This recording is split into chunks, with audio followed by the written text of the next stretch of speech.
안녕하세요. 우리들의 살일생자 이야기 영천 활용도장 최태분 호중입니다. 부모의 말과 행동은 자녀의 인생에 깊은 영향을 끼치는데요.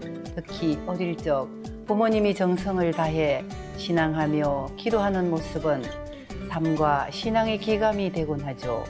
오늘은 어머니가 하셨던 신교 신앙의 영향으로 상제님 진리를 만났다는 이미호 도생님을 자리에 모셨습니다. 안녕하세요. 네, 안녕하세요. 네, 반갑습니다. 천안 고성도장에서 신앙하고 있는 종감 이미호 동생입니다. 네, 반갑습니다. 요즘은 많은 분들이 맞벌이를 하고 계시는데요. 여자는 특히 집안 살림까지 함께 하면 많이 힘들고 힘드실 텐데요. 선생님은 어떠신가요? 네, 저도 맞벌이를 하고 있는데요. 제가 영업일을 하다 보니까 시간에 여유가 있어요. 그래서 중학생이지만 아직은 손 많이 가는 저희 딸을 잘 돌볼 수 있어서 만족을 합니다. 그리고 도장에서도 예감으로 이제 봉사를 하면서 도장 치성 진행이라든지 그리고 예법을 진작시키기 위해서 노력하고 있습니다. 이런 모든 것이 신앙의 은혜라고 생각을 합니다. 네, 도장 봉사까지 하시는군요. 영업을 하려면 많은 분들을 만나셔야 되는데 도장님은 사교성이 좋으신가 봅니다. 사교성이 좋다기보다는요, 영업이라는 자체가 차를 이렇게 마시면서 다른 사람이 이렇게 말을 들어주는 거예요. 듣다 보면 공감도 되고 또 재미있는 일들도 있는데, 사람을 만난다는 게 참 많이 부담스러운 일인데요. 상대방의 말을 듣고 있다 보면 궁금해지는 게 있어요. 같은 이제 일을 가지고도 다른 시선으로 바라보는 것도 있고요. 또 제가 또 사람을 많이 좋아하다 보니까 영업일이라는 게 나쁘지는 않습니다. 네, 사람을 좋아하니까 즐겁게 하시는군요. 그렇게 많은 분들을 만나시다 보면 상제님 진리를 전하고 싶다는 분이 계시죠? 네. 영업을 하다 보면 이제 어쩔 수 없이 각계각층의 다양한 분들을 만나게 돼요. 근데 이제 회사원에서 CEO, 주부들, 그리고 영업 계층에 계신 분들도 이렇게 만나게 되는데, 이야기를 자연스럽게 나누다 보면 의뢰 그냥 지나가는 이야기처럼 종교 이야기도 나오게 되죠. 그럼 저는 이제 증산도를 믿는다고 이야기를 해요. 그러면 그에 대해서 또 이제 다양한 반응이 옵니다. 뭐 증산도를 모르시는 분들도 계시고, 또 증산도를 대순진리회로 이렇게 착각을 하시는 분들도 계세요. 그래서 처음 듣는다는 분도 계시는데 다양한 반응이 이렇게 오면서 저에게 증산도를 믿게 된 계기를 이렇게 묻게 되시더라고요. 네, 그럴 땐 어떻게 말씀하시나요? 이제 간단하게 선천성자의 그런 가르침의 결론이라든지 그리고 가르침이 완성되는 과정, 그걸 이제 증산도 진리를 통해서 간단하게 이야기하고요. 또 덧붙여서 이제 우리나라 역사 속에서의 신앙과 또 풍습을 언급하기도 하고요. 그리고 이제 더 큰 이해나 궁금증은 아무래도 이제 STV 상생방송을 보면 알 수 있을 거라고 소개를 해드려요. 그래서 이제 그렇게 전하는 과정에서 이제 유독 공감을 또 하시는 분들이 있으시거든요. 관심 많으신 분들. 그런 분들에게는 제가 직접 정보를 전달해 드리고 있습니다. 태모님께서는 도살림도 거침없이 제살림도 거침없이 끈 떨어지지 말고 나아가거라 라고 하셨는데요. 일상생활에서 살리생자를 실천하는 모습이 참 아름답습니다. 네. 저는 상대님과 이제 인연 있는 분들 만나면 이렇게 정성껏 음식을 차려요. 그래서 장만을 해가지고 상제님, 태모님 전에 재물치성을 드리고 있는데요. 치성을 드리고 이제 그분들 위해서 기도를 하고 또 이제 염력물망 태울주도 읽고 그래서 정성 수행을 꾸준히 하고 있습니다. 그리고 이제 진리 홍보대를 이렇게 설치를 해서 진리 서적 이제 홍보를 전해주고 있고 또 이제 저희 STV 상생방송을 홍보해서 이제 더 많은 사람이 상생방송 볼 수 있도록 노력을 하고 있습니다. 다양한 방법으로 하시고 계시는데요. 인연 있는 분들도 많이 만나셨겠네요. 네. 진리 홍보대를 이렇게 펴놓고 진리를 전하고 있던 어느 날이었어요. 어떤 남자 한 분이 다가와가지고 자신도 상제님을 안다고 저한테 얘기를 하는 거예요. 그래서 상제님이 이모에 계셨던 금산사에서도 공부를 했었다고 하고 또 상제님이 천주공사를 보신 구리굴 옆 동네에 살아서 잘 안다고 그렇게 말씀을 하시더라고요. 네, 구리골은 상제님께서 인류 구원을 위해서 천지 공사를 보신 곳이죠. 그렇게 그곳에서 상제님에 대한 얘기를 많이 들었나 보죠. 예, 이제 그분이 이제 어릴 적 들은 이야기로 자세한 내용을 아는 것 같지는 않지만 동네마다 이제 어르신들이 상제님에 대한 이야기를 많이 했다고 해요. 그래서 상제님을 신인이라고도 부르고 그렇게 이야기도 하고 또 기적을 일으켰다는 이야기도 들었다고 해요. 그래서 그런 이야기를 들으면서 보통 분은 아니구나 하는 생각을 했다고 합니다. 네, 그분은 상제님에 대해서 많이 아시고 계셔서 진리를 전하는데 좀 수월하셨나요? 그렇지는 않았습니다. 그렇게 이야기가 이제 돼서 천지성공 책을 빌려드리게 됐거든요. 근데 몇 번 만나봤는데 수련원을 다니고 계셨어요. 그래서 그곳에서 가르치는 수행의 과정에서 이제 궁극에 오르면 우주와 자신이 하나 되고 그러면 이제 자신들이 인류를 구원하는 사람이라는 생각을 가지고 있었다고 해요. 그래서 2년이라는 시간이 흘러서 전화가 왔어요. 2년이면 결코 짧지 않는 기간인데요. 어떻게 해서 그곳을 그만두시게 됐나요? 예. 이제 그분 말씀이 평생을 찾은 진리가 아니어서 그만뒀다고 해요. 그래서 자신들이 열심히 수양을 해가지고 인류를 구원하는 구원자가 될 거라고 생각을 했는데 자신들이 그렇게 이끌어 줄 거라 믿었던 교주가 죽게 되었고 이후에 이제 후계 다툼이 치열하게 있었다고 하거든요. 그래서 그것을 보고 참 진리가 아니라는 거를 알았다고 해요. 그래서 집으로 돌아와가지고 너무도 허탈하니까 이렇게 주저앉았는데 이렇게 방바닥을 이렇게 짚었는데 그 손에 천지성공 책이 있었다고 해요. 그래서 2년이 되도록 읽지 않았어요, 책을. 근데 그 책을 붙들고 이상한 느낌이 들어서 이렇게 보게 되었다고 합니다. 그러면 책을 받아놓고 보시지 않았다는 거죠. 그런데 자연스럽게 손을 짚었는데 천지성공 책을 짚었다는 거죠. 참 신기하다, 그죠? 그 얘기를 이제 제가 들으면서 상대님과 인연이 있는 분이구나 하는 생각을 했어요. 그래서 책을 읽으면서 참 진리가 여기 있었구나 하는 그런 생각을 본인 스스로 하셨다고 해요. 그래서 그곳에서 이제 가르치는 내용은 이미 큰 틀에서 증산도의 진리에서 소개한 내용이라고 합니다. 네. 수련회에도 자신들의 교리가 상제님의 진리라는 것을 밝히지 않고 가르치고 있나 봅니다. 네, 그랬나 봅니다. 그래서 다만 상제님 진리를 이렇게 스트레스와 이렇게 상처로 마음의 혼란함을 겪는 분들에게 이게 다가갔던 것 같습니다. 그래서 그런데 천재성공 책을 읽으면서 자신이 찾았던 참 진리가 증산도의 가르침인 그런 인간 농사 짓는 우주 일련 속에 있다는 것을 깨달았다고 해요. 그래서 자신이 이제 진작에 그 책을 읽지 않는 것이 후회스럽다고 하시면서 신앙의 의지를 밝히셨어요. 그래서 그렇게 입도를 이제 하시게 되셨죠. 네. 평생 진리를 찾아 헤매다 참 진리를 만났을 때의 기쁨과 감동이란 이루 말할 수 없는데요. 참 진리가 여기 있었구나. 그 한마디에 그분이 느꼈던 모든 것이 들어 있었네요. 선생님도 혹시 그런 경험이 있으신가요? 네, 저도 이제 그분처럼 진리를 찾다가 상제님 진리를 만났는데요. 어릴 적 저에게 보여진 그런 자연이라는 거는 제가 자연에 녹아버릴 만큼 굉장히 아름다웠어요. 그래서 자연이 이제 자연이라는 게 저에게 주는 그런 정서적인 아름다움이라는 거는 그냥이거든요. 그래서 거기에 저 태양이라는 거는 자연이라는 거는 그런 질문들은 없었어요. 그냥 자연이 저에게 주는 그 정서, 그것이 이제 자라면서도 잊혀지지가 않았거든요. 성년들의 말씀도 어릴 적 순수함으로 돌아가는 거잖아요. 어릴 적 자연에서 느꼈던 그 정서가 진리를 찾는데 큰 동기가 되었군요. 네. 그뿐만 아니라 저희 집에 이제 신앙 분위기도 큰 영향을 끼쳤어요. 저는 어릴 적부터 이렇게 어머니가 장독대에다가 이렇게 정화수를 이렇게 떠놓고서는 비손하는 모습을 보면서 자랐거든요. 그래서 어머니는 불교를 신앙하면서도 청수를 모시고 또 시루에 떡을 쪄가지고 21일 동안 이렇게 같이 기도하시면서 선앙당에 또 드시기도 하시고요. 또 수수팥떡을 이렇게 해서 먹기도 했어요. 그 외에도 많은데 이제 나중에 신앙하면서 어머니가 하셨던 그런 신앙 문화가 우리 고유의 신교 문화였다는 것을 이렇게 제가 알게 된 거죠. 그렇죠. 저도 할머니, 어머니가 이렇게 21일 정성수영 올리시고 떡 쪄놓고 기도하시고 이런 걸 보고 자랐거든요. 근데 이제 그게 모두가 상제님을 모시는 칠성님을 모시는 문화였죠. 네.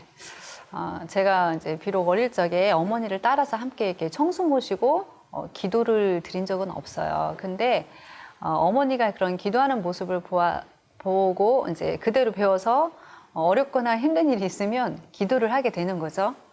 그리고 이제 삼신신앙을 옆에서 지켜보고 이제 자란 저한테는 독특한 게 이렇게 자리를 하게 되는데요.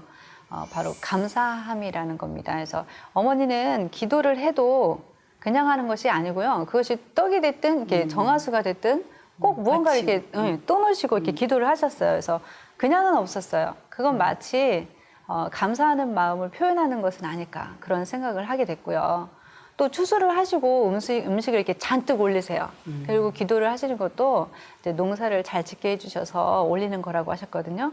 그래서 어머니는 이렇게 드릴 게 없으면 마음을 드려요. 기도를 이렇게 하시면서 마음을 이렇게 간절하게 기도를 하셨고, 또 이제 제가 본 어머니의 그런 신앙은 깨끗함이었어요. 맑고 그 신앙에 대한 마음이 이제 고결함이었죠. 그래서 옆에서 보고 있자니까 그 모습이 정말 아름다웠고요.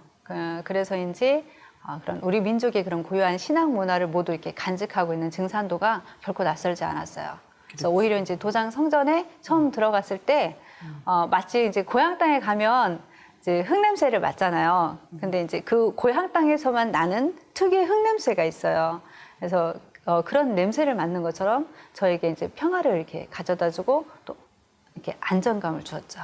네. 그렇군요. 어릴 적 어머니가 감사의 기도를 정성껏 올리는 모습이 도생님의 신앙에도 영향을 미치고 있다고 볼 수 있었겠네요. 그럼 도생님은 그 어머님 따라서 신앙을 하셨나요? 아니요, 저는 이제 어릴 적부터 교회를 다녔어요. 제가 어릴 적에는 그때가 한 80년도 이렇게 초였던 때였거든요. 그래서 경제가 많이 어려웠죠. 그래서 친구들이나 저나 눈깔 사탕 사이 이제 행복해 했어요. 맞습니다. 그때 빵이라든지 과자는 이렇게 마음껏 먹질 못했는데요. 교회에서 이제 그런 것들을 줬거든요. 그래서 책받침도 주고, 그래서 이제 교회 먹으러 가는 친구들이 많았는데 저도 그중 한 사람이었어요. 그렇게 이제 신앙을 하게 되었습니다. 네, 그 당시엔 교회에 많은 것을 줬어요. 저도 노트랑 뭐 이렇게 색연필 같은 거 얻으러 가기도 했고요. 교회 가면 여자친구 생긴다고 가기도 하고요. 저희들 같은 경우는 교회 오빠 보고도 갔어요. 네. 저는 찬송가를 부르는 게 너무 행복했거든요. 근데 이제 어느 날 목사님이 요한계시록 이야기를 하셨어요. 동방에 해 돋는 나라, 그리고 흰 옷 입은 무리, 이렇게 설교를 듣고 이제 그때부터 마음에 이상한 생각이 이제 들기 시작했습니다. 그래서 동방에 해 돋는 나라, 동방에 해 돋는 나라면 우리나라잖아. 흰 옷 입은 무리면 백이민족이잖아. 우리잖아. 이런 생각이 이제 떠나지 않는 거예요. 마치 이미 그렇게 믿고 있는 것처럼 제가 이렇게 느껴지는 거예요. 그래서 이제 물어봤죠. 그들이 이제 누구냐고, 우리나라 아닌가요? 하고 묻게 되었죠. 그렇죠. 네, 새하늘 새 땅이 열릴 때 흰옷 입은 구원의 무리가 해 돋는 동방으로부터 온다는 요한계시록의 소식은 기독교 구원의 결론이라고 할 수 있죠. 그랬더니 목사님 답이 어땠나요? 저보고 엉뚱한 소리를 한다고 이렇게 말씀하시더라고요. 그런데 이제 그분들도 사실 이제 모른다고 했습니다. 저는 기독교 교리를 깊이 있게 공부했던 건 아니에요. 근데 이제 진리적 만족을 할 수는 없었죠. 이후에 이제 마치 뭐 약속한 것처럼 교회에 이렇게 나갈 수 없는 이렇게 여러 개의 상황들로 인해서 교회를 가지 않게 됐어요. 그래요. 그 교회는 항상 무조건 믿으라 그랬거든요. 그 심정 저도 이해가 갑니다. 그때 기독교 구원 소식에 대해서 의문이 지금은 풀렸나요? 이제 의문이 종도사님이 저술하신 이것이 개벽이다 책을 보면서 풀게 되었어요. 그래서 요한계시록 7장 1절을 보시면요. 내용 중에 또 봄에 다른 천사가 살아계신 하나님의 인을 가지고 해돋는 동방으로부터 올라와서 우리가 하나님의 종들의 이마에 인치기까지 땅이나 바다나 나무나 해하지 말라. 그런 구절이 있어요. 그렇죠. 근데 이제 여기서도 알 수 있잖아요. 하나님의 구원의 법도가 동방에서 나올 거고, 그걸 좀 암시하고 있는 그런 선구인데, 동방에 해돋는 나라와 흰옷 입은 민족은 백위 민족, 이 한민족밖에 없잖아요. 그렇죠. 그래서 그 외에도 이것이 이제 개벽이다를 읽으시면 아무튼 지금까지 찾을 수 없었던 그런 모든 궁금증에 대한 해답을 저처럼 찾을 수 있을 거라고 저는 생각을 합니다. 네, 기독교 구원의 핵심은 앞으로 새 하늘 새 땅이 열릴 때 인간으로 오시는 백보자 하나님을 만나서 구원을 받는 것이죠. 그리고 새 하늘 새 땅은 하나님께서 열어주시는 지상 천국, 후천 가을 성경을 말하는 것이고요. 지금에야 이렇게 진리 해답을 얻으셨지만 당시에는 많은 방황을 하셨을 것 같네요. 네, 그렇게 몇 년이 흘렀는데 어느 날 문득 이렇게 너무 마음이 이렇게 텅 빈 듯이 이렇게 빈곤한 거예요. 이게 마음이 이렇게 허기지는 느낌 있잖아요. 근데 그 느낌을 이렇게 달래줄 수 있는 게 사실 없었거든요. 책도 많이 읽어보고 쇼핑도 많이 해보고 열심히 일도 하고 했는데 결국 저는 이제 바람도 쐴 겸 산사에 가게 된 거죠. 그렇게 또 이제 불교라는 종교에 제 이제 마음을 담아보려고 사실 노력을 했죠. 근데 절에 가면 진리가 궁금해야 되는데 진리가 궁금한 게 아니고 산신각이 있어요. 절에 가면. 네, 산신을 모셔놓고. 산신이 뭔지 궁금하고 또 부처님의 이렇게 손가락이 막 이렇게 하고 계시는데 손가락은 왜 저렇게 하고 계시는 건지 궁금하고 그것도 이제 잠시고 사실 뭐 절에서 주는 밥도 굉장히 맛있고요. 그리고 이제 맑고 상쾌한 그런 산사도 좋은데 결정적으로 저는 이제 사람이 많은 곳이 좋았어요. 그래서 그렇게 발길도 절에 가는 발길을 끊게 된 거죠. 네, 다 거치셨군요. 교회도 절도 진리를 찾아서 속세를 떠났지만 결국은 진리를 찾아 다시 속세로 오셨군요. 네, 그런 셈이죠. 결국 세상에 저에게 이제 던져주는 많은 의문들이 있잖아요. 그런 이제 인간의 고통이라든지 또는 이제 인간의 죽음, 그리고 늘 새롭게 태어나는 생명들, 그리고 이제 인간의 원죄를 이야기하는 그런 상극적인 마음, 이런 부조리한 세상, 그리고 그 속에서 행복하게 살고 있는 여러 가족들, 교회도 불교도 어떤 종교도 사실 답을 줄 수 없다는 걸 이제 알게 된 거죠. 그래서 시간이 또 이제 흘러가지고 제 마음에서 무언가를 자꾸 내려놓기 시작해요. 제가 뭔가를 찾는 것 같은데 그게 솔직히 명확하게 뭔지 모르겠는 거예요. 또 어떻게 찾아야 할지도 모르겠고 그래서 이제 그 마음을 내려놓기로 이렇게 했던 거죠. 그렇죠.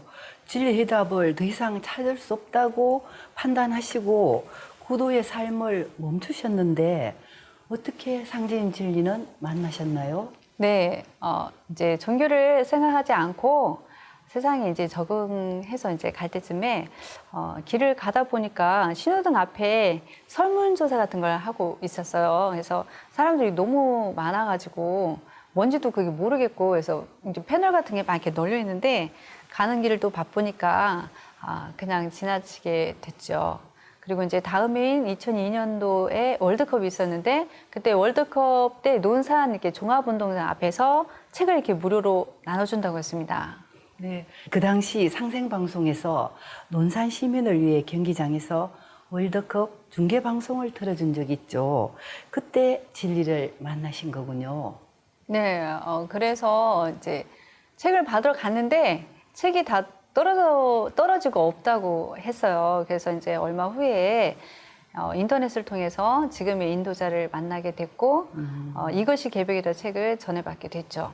근데 이제 이것이 개벽이다 책을 증산도 도생님으로부터 이렇게 전해받았는데, 받고 이제 읽게 되었는데, 사실 한 번 읽어서 그 책이 정확하게 뭘 얘기하는지 감을 잡을 수가 없었어요. 그래서 그 책에서 말하는 이야기들이 근데 옳다는 생각이 자꾸 사라지지 않거든요. 그래서 궁금해서 증산도 도장을 사실 방문을 하게 됐죠. 그렇군요. 네. 많은 이야기들이 궁금하여 도장을 방문하신 거군요. 그러면 내용이 그 어떤 내용이 그렇게 마음에 와닿았나요? 이미 많은 사람들이 알고 있듯이 종교의 존재 목적은 인간 구원에 있잖아요. 그로 인해서 착하게 살아라, 또 죄짓지 말아라 등의 그런 이야기를 많이 하는데 그럼 인간이 어떻게 구원받는 건지 그리고 새로운 세계는 어떻게 열리는지 저 신과 인간의 관계 그런 것을 설명하지는 못합니다. 그런데 이것이 개벽이다 책에서는 우리들이 갖는 이런 모든 의문들의 해답을 하나씩 하나씩 풀어서 이성적이고 논리적으로 풀어가지고 이야기를 하고 있었습니다. 기독교 신앙을 했던 저에게 예수님 재림은 당연한 거였어요. 근데 하나님의 그런 지상 강세라는 소식은 저한테 충격적이지 않을 수 없었죠. 그리고 도장에 방문하게 되었는데 증산도 진리의 큰 틀을 설명해 주셨어요, 저한테. 그중에 교회에서 믿는 하나님이나 불교에서 믿는 미륵 부처님이나 그리고 증산도에서 신앙하는 상제님이 같은 한 분이라는 것에 대해서 저는 공감할 수 있었어요. 저도 그런 생각을 했었거든요. 다만 확인할 길이 없어서 그렇죠. 그런데 도전에 그와 관련한 상제님 말씀이 있는데요. 제가 읽어보도록 하겠습니다. 네, 예. 그러세요. 도전 2편 40장을 보시면 예수를 믿는 사람은 예수의 재림을 기다리고 불교도는 미륵의 출세를 기다리고 동학신도는 최순의 갱생을 기다리나니 누구든지 한 사람만 오면 각기 저희 스승이라 하여 따르리라. 예수가 재림한다 하나 곧 나를 두고 한 말이니라. 공자석가 예수는 내가 쓰기 위해 내려 보냈느니라. 예, 이런 구절이 있습니다. 그래서 이 구절을 읽으면서 바로 상제님이 내가 찾던 바로 그 하나님이구나. 그런 생각이 들어서 이제 기뻤던, 제가 너무 기뻐했던 그런 기억이 납니다. 네, 찾아 헤매던 하나님을 만나서 기쁘셨군요. 아까 도문으로 인도했다는 도생님도 참 진리를 찾다 진리 서적을 보고 이것이 참 진리다 이렇게 깨닫고 신앙 결심을 하셨고요. 두 분이 진리 만난 게 여러모로 닮아 있네요. 그렇게 고대하던 참 진리를 만나셨을 때 심정이 어떠셨는지요? 네, 입도를 하고 이제 도전을 처음부터 끝까지 읽게 되었는데 도전을 돕고 나서 생각이 나는 거는 사람을 살리는 일이 제일 중요하구나 하는 생각이 들었어요. 그래서 도전을 보니 내가 믿는 하나님이 불쌍한 인류를 위해서 울고 계셨고 또 인류 구원을 위해서 하나님이 인간으로 오신 거예요. 도전을 보면서 사람 냄새가 났어요. 네. 하나님을 담은 책인데 온통 사람 냄새가 나는 거예요. 하나님께서 사람을 당신처럼 사랑하고 계시는구나 하는 생각이 들었거든요. 그래서 진리를 만나게 되면서 또 그 진리를 알아가게 되면서 알게 된 이 우주의 가을 이야기는 제 가슴을 막 이렇게 뛰게 했어요. 설레기도 하고 이 인류의 운명이라는 거 그리고 후천 세상 사람들이 말하는 지상낙원 그런 세계 저는 같이 하고 싶은 생각뿐입니다. 도전에서 사람 냄새가 났다. 사람 살리는 일이 제일 중요한 거구나라고 깨쳤군요. 상제님 진리를 만나서 인생의 목적과 사명을 찾으신 거죠. 네, 그렇습니다. 제가 신앙하기 전에 교통사고로 이렇게 응급실에 실려가게 된 적이 있거든요. 근데 그때 제 옆 침대에 이렇게 자살 시도로 농약을 먹고 이렇게 실려오신 분이 이렇게 응급처치를 받으려고 기다리고 계셨었어요. 근데 그때 그 아저씨는 눈물 막 흘리면서 살려달라고 이렇게 외치시는 거예요. 죽으려고 해놓고, 그죠? 네.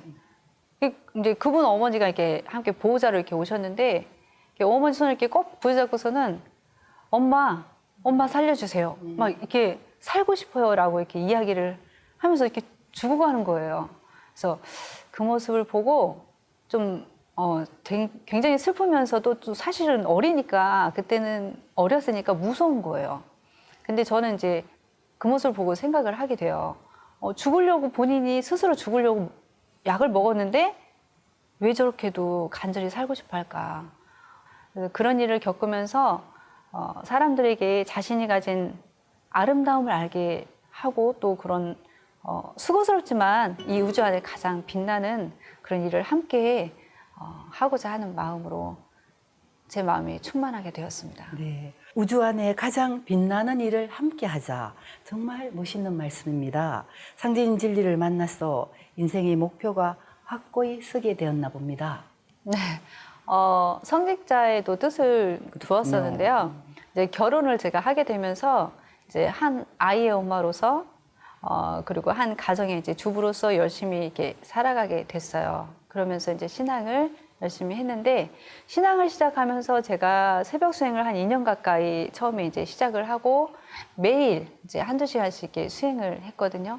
그래서 이제 진리 홍보지를 전하고 또 홍보를 하다 보니까 진리 공부도 해야 할 듯한 거예요. 그래서 이제 진리 서적을 읽게 됐고 또 이제 봉사도 나름 열심히 했습니다.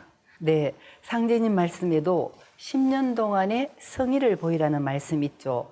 말이 쉽지 그렇게 꾸준히 한결같이 신앙하기란 여간 어려운 게 아닐 텐데 감에도 남다르시겠습니다. 네, 사실 엊그제 입도를 한 것 같은데 신앙을 한 지 벌써 14년이 됐어요. 14년 되시구나. 신앙을 이제 시작하면서 사실 지치지 않고 막 열정으로 이렇게 신앙할 수 있었거든요. 그렇게 만으로 한 10년이 됐을 때쯤에 제 심경에 어떤 변화가 생겼다는 것을 스스로 느끼게 됐습니다. 그래서 마치 제가 어린 아이가 돼서 이렇게 집을 나간 거예요. 그래서 밖을 막 헤매다가 10년 동안 헤매다가 집으로 이렇게 돌아왔는데 제 모습은 집을 나갈 때나 들어갈 때나 같은 거죠. 근데 제가 이 내면이 다른 거예요. 조금은 성숙한 느낌이라고 할까요? 예, 그리고 이제 무엇보다 이제 도장에서 여러 보직을 맡아서 이렇게 봉사를 하면서 나의 성숙함이 보온이구나. 어렵지만 이렇게 어려움 속에서 이렇게 진리를 전하고 또 봉사도 하면서 살아가는 삶이 정말 행복한 거구나 하는 것을 저 스스로 간절하게 좀 느낄 수 있었습니다. 사람들에게 상제님의 생명의 진리를 전하고 봉사하는 삶이 행복한 삶이라는 말씀에 저도 무척 공감이 갑니다. 신앙을 시작한 이후 매일 수행을 하신다고 했는데 수행하면서 체험한 것이 많다고 들었어요. 태울주 수행을 하다 보면 누구나 이렇게 체험을 그렇죠. 하게 되는데요. 많이 하죠. 저는 신앙 초에 이제 도장에서 수행을 하고 있는데 앞에서 이렇게 작은 여자아이의 목소리가 들리기 시작하는 거예요. 태울주를 이제 아주 낭낭하게 읽고 있었어요. 그래서 눈을 이렇게 뜨고 보니까 수행하는 사람 중엔 아이가 없는 거예요. 그래서 다시 이렇게 또 수행을 하는데 또 들리는 거예요.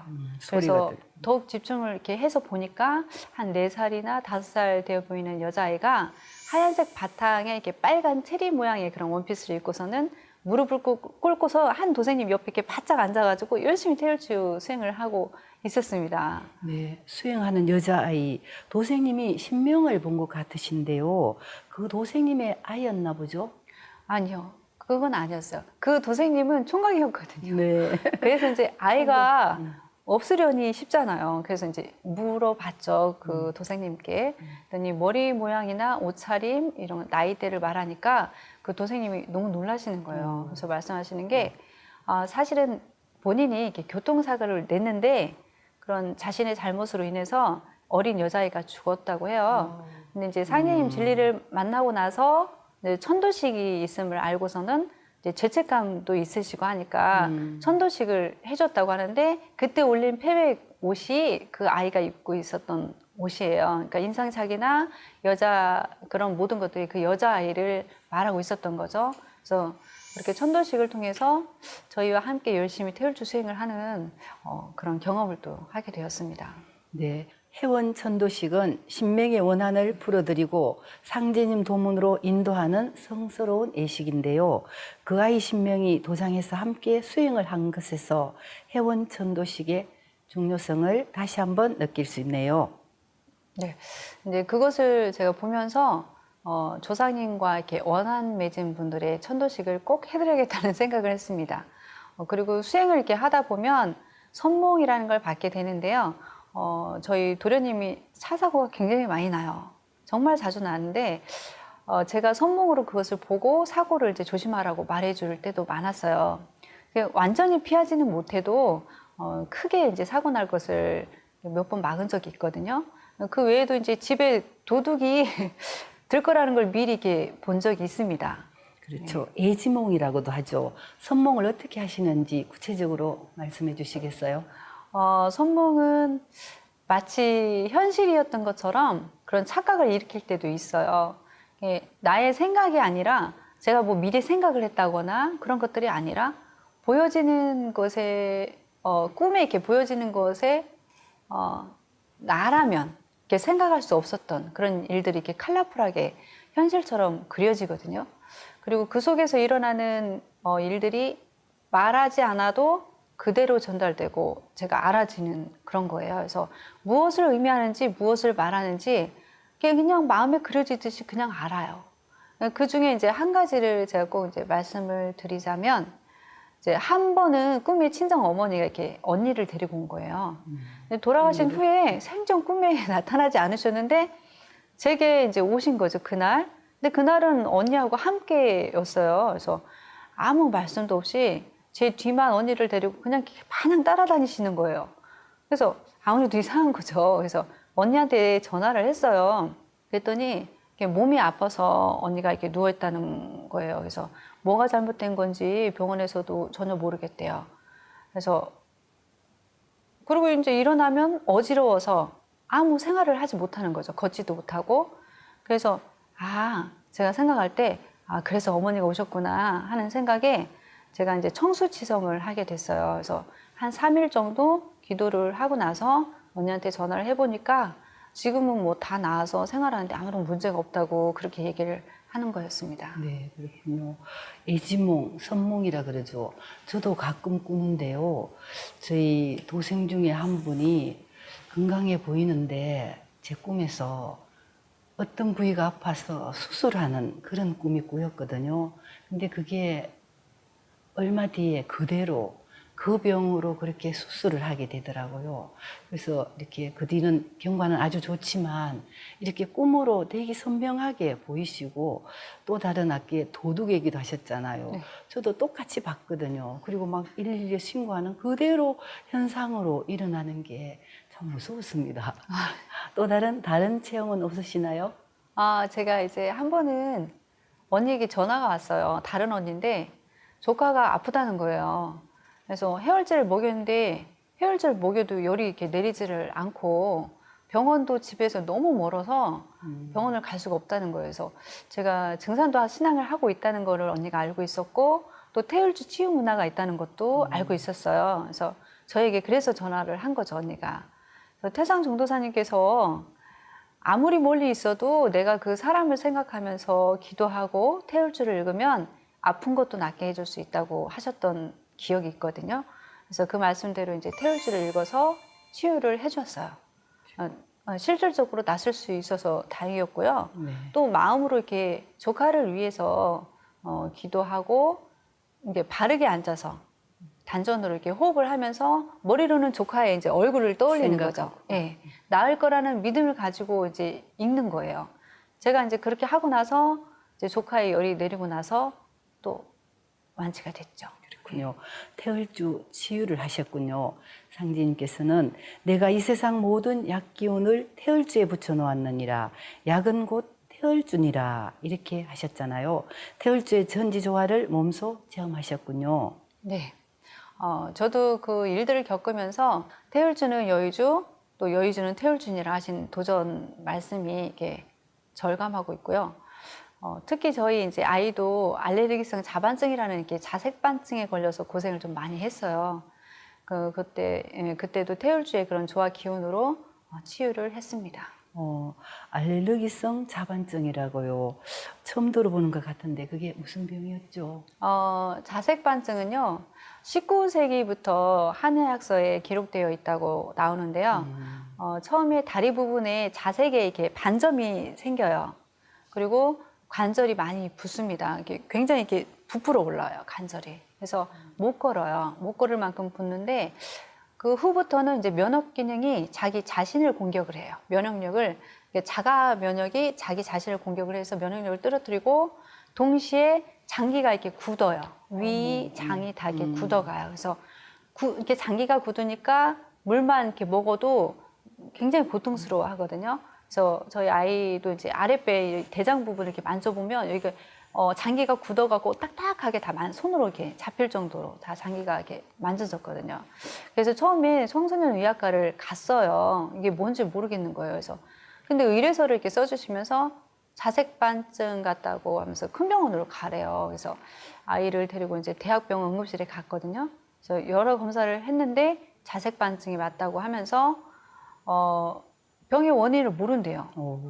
그래서 옛날부터 그 병의 원인을 몰라서 치료 방법이 없으니까 조직을 조금 떼어서 정밀 검사를 하고 우선 이제 스테로이드제라고 해서 그 불치병 환자들한테 주는 고통 완화제 같은 게 있어요. 예, 그래서 스테로이드로 고통을 이렇게 완화시키는 방법밖에 없다고 해가지고 안 되겠는 거예요. 스테로이드제가 굉장히 안 좋다는 얘기를 많이 들었거든요. 그래서 그 길로 그냥 한의원을 갔어요. 그래서 근데 한의원을 갔는데 한의원도 같은 얘기를 하는 거예요. 그럼 어떻게 됐나요, 지금은? 그래서 지금은 완치가 됐는데요. 당시에는 방법이 없어가지고 정말 절망을 했죠. 이게 뭔지도 모르는 병에다가.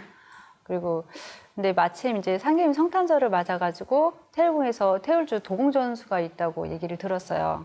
그래서 아이하고 함께 이제 태울궁에 도공을 하러 갔는데 이제 아이가 그때는 장기가 이렇게 굳어가니까 물만 먹어도 아파서 이렇게 떼굴떼굴 막 굴렀거든요. 그래서 5일 동안 물 외에 아무것도 못 먹었어요. 그러니까 이제 앉아있지도 못하는 거죠. 제대로 힘이 없어서. 근데 이제 도공을 전수를 받는데 아이가 도공을 이렇게 좀 흔들다가 픽 쓰러지는 거예요. 힘이 없어가지고. 그래서 이제 눈을 이렇게 뜨더니 자기도 살고자 하는 본능이 있는 거예요.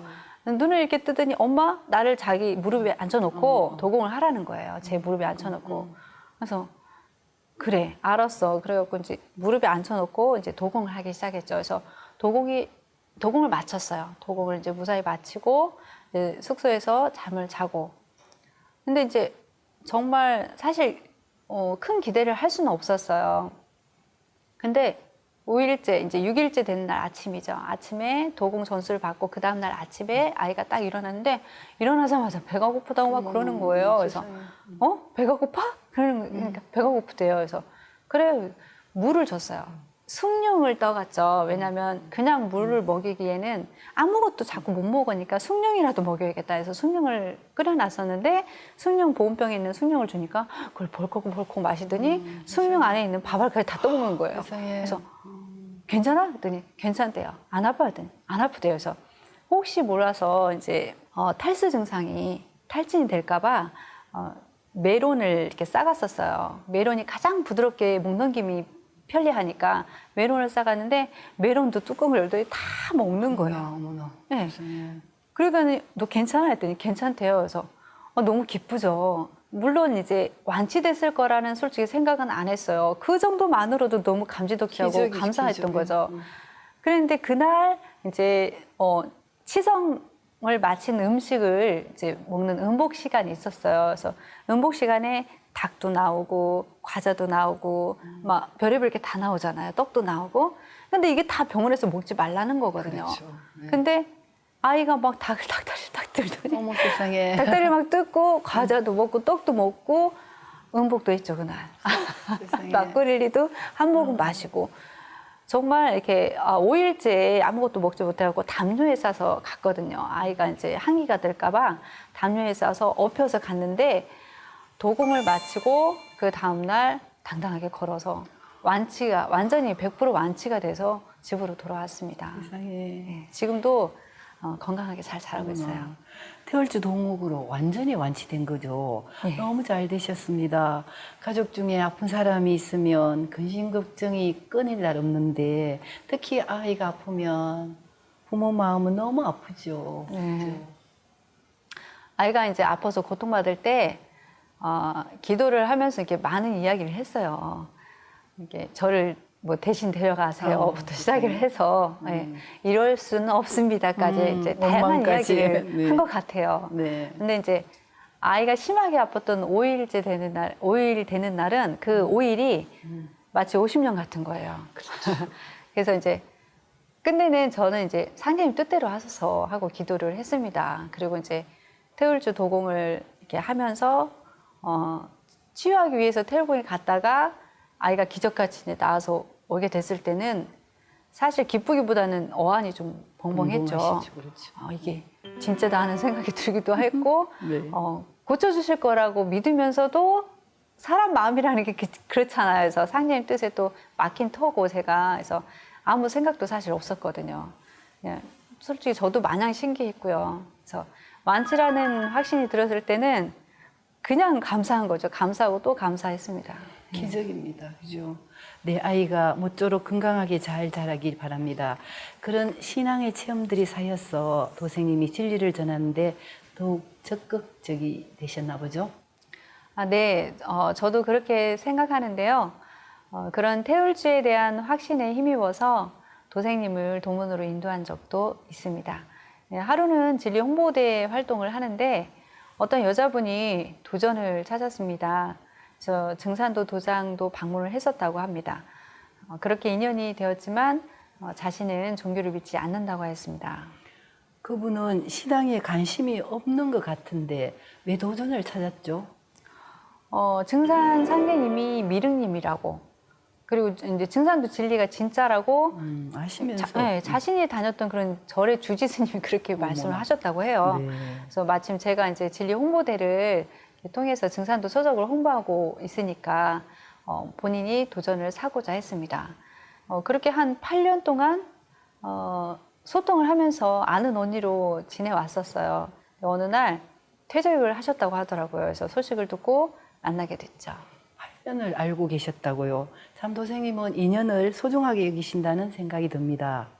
네, 그런 편입니다. 퇴직 후에 시간이 많잖아요. 그래서 진리 공부를 좀 권유를 해보았는데 답이 없었습니다. 그래서 그렇게 한 2주 정도 흘렀을까요? 다시 이제 언니를 만나게 됐는데 여러 이야기를 하던 도중에 머리가 이렇게 아프다고 하더라고요. 그래서 병원에서는 이유를 모르겠고 큰 병원 가서 그 정밀 검사 한번 받아보세요 이렇게 얘기를 했나 봐요. 근데 그래서 제가 이제 태울주 수행을 전하고 도장으로 방문을 이렇게 해서 태울주 정성 수행을 같이 함께 하게 되었죠. 태울주 정성 수행 중에 이제 머리의 통증이 언니가 말끔하게 나았다는 그런 체험을 해서 입도하게 되었습니다. 8년 동안 꿈쩍도 안 하던 분이 신앙을 하시게 된 거네요. 태울주의 천지조화를 체험하고 상진 진리에 대한 믿음이 커졌나 봅니다. 네, 그렇습니다. 그리고 저는 항상 감사한 마음으로 늘 상계님과 태모님 그리고 조사님께 기도하고 있는데요. 거기에 응답을 주시는 듯 가장 난공불락이었던 시부모님이 증산도 신앙을 결심하게 되신 거죠. 저의 남편이 저하고 함께 신앙을 하던 신도였어요. 시부모님이 남편이 신앙하는 거를 그렇게 반기지 않으셨거든요. 근데 제가 큰 며느리로 시집 오고 둘째 도련님이 또 신앙을 하기 시작했고 또 신앙하는 동서가 또 생기게 되고 또 손녀마저 신앙을 하니까 대세는 이제 저희한테 기울은 거죠. 그리고 이제 우리 식구 모두가 이렇게 바르게 신앙을 하는 모습을 보시면서 증산도에 대한 좋은 이미지를 가지게 되셨어요. 그리고 이제 중간중간 증산도 이야기를 한다고 하면은 막 굉장히 혼났거든요. 네. 근데 이제, 제가 시집 온 이래 한 14년간 증산도 진리를 시부모님께 계속해서 전했어요. 근데 이제 어느 날 손녀가 대천제에 가자고 할머니를 쫄랐죠. 그래서 대천제를 권유하고 나서 어머니께서 승낙을 하신 거예요. 그래서 대전에서 저희가 이제 참석을 하셨던 적이 있고요. 그리고 이제 시간이 흘러가지고 한 시아버님과 진지하게 이제 증산도 신앙에 대해서 이야기를 하게 됐거든요. 근데 왠지 오늘이구나 하는 생각이 들었어요. 그래서 오늘이야말로 14년의 수건을 정리하는 날이구나 싶었어요. 그래서 시집 온 일에 가장 크게 혼날 걸 이제 각오를 한 거죠. 그리고 이제 증산도 신앙을 이제 권유를 했는데요. 뜻밖의 시아버님이 승낙을 하시는 거예요. 그래서 대단하십니다. 제 귀로 듣고도 믿기지가 않더라고요. 다만 이제 농사일을 마치고 그리고 자식들과 함께 그리고 증산도 신앙을 이렇게 다니고 싶다고 말씀하셨어요. 그래서 참고로 저희 아버님은 아니다라고 하시면서도 상제님 천지봉사에 대해 잘 들으셨거든요. 그리고 이제 손녀의 치유 사례도 잘 알고 계십니다. 그렇군요. 3대가 신앙을 하시는 축복받은 집안이십니다. 도생님의 정성과 기도가 결국 열매를 크게 맺은 거네요. 상제님께서는 너희가 어느 때 어디서든지 내게 지성으로 신고하면 내가 받으리라 라고 하셨는데요. 진리를 깨닫고 정성을 다해 기도하며 봉사하는 도생님의 모습이 참 아름답게 느껴졌습니다. 이제 마쳐야 할 시간인데요. 마지막으로 앞으로 계획이나 하고 싶은 말씀 있으면 해주시기 바랍니다. 네. 네, 사람들은 종교를 통해서 지금 이 시대의 문제를 해결할 수도 또 이제 해석할 수도 없음을 알고 있거든요. 그래서 종교를 등한시하는 경우도 많습니다. 그래서 지금 이 시대에 답을 주고 이 현실을 극복할 수 있는 해안을 열어주고 싶습니다. 그리고 상제님의 대도 진리를 전해서 답을 찾을 수 있게 해주는 그런 안내자가 되고 싶습니다. 또한 상제님 신앙을 하면서 은혜로운 삶을 살고 있다는 것을 알게 되었거든요. 그래서 제가 비록 부족하지만 제가 받은 은혜에 보은하는 그런 삶을 살도록 하겠습니다. 네, 받은 은혜에 보온하는 삶을 사시는 도생님, 오늘 소중한 말씀 함께 해주셔서 감사합니다. 네, 감사합니다. 네.